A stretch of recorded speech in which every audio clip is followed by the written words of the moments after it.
अॻिते वधंदे असां ख़बर शेयर कंदासीं मीरपुर माथेलो मां, जिते बिना हथियारनि जे औरतुनि ते ॿधल चोर ग्रुप सरगर्म थी वियो आहे। चोरी जे अनोखे अंदाज़ जा CCTV फुटेजिस आवाज़ TV खे मिली विया आहिनि, जॾहिं त फुटेजिस में लोई जो सहारो वठंदे औरतूं दुकानदार जे दख़ल तां मोबाइल फ़ोन खणंदे नज़र अची रहियूं आहिनि।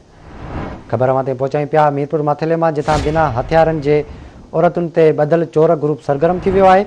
चोरी जे अनोखे अंदाज़ जा CCTV फुटेजिस आवाज़ TV खे मिली विया आहिनि। फुटेजिस में लोई जो सहारो वठंदे औरतूं दुकानदार जे दख़ल तां मोबाइल फ़ोन खणंदे नज़र अची रहियूं आहिनि।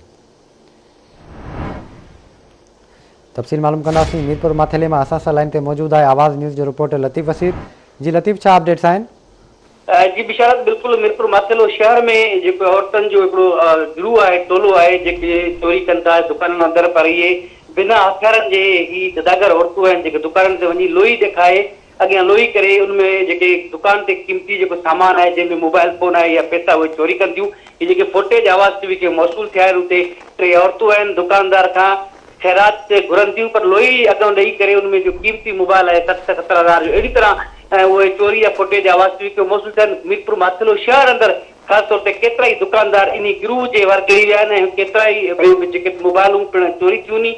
उनका वही अनोखो कारनामो है औरतूं आहिनि बिना हथियार जे डोह कनि थियूं, चोरी कनि थियूं दुकानदारनि खां, उनखां पोइ हिन वक़्तु उन खिलाफ़ का कार्रवाई न थी। मीरपुर माथेलो शहर अंदर तक़रीबन 10 खां मथे अहिड़े अनोखे कारनामे सबबु चोरियूं थियूं आहिनि, दुकानदार पिण सख़्तु परेशान आहिनि। जी ठीकु आहे लतीफ़, वॾी महिरबानी तफ़सीलनि खां आगाह करण लाइ।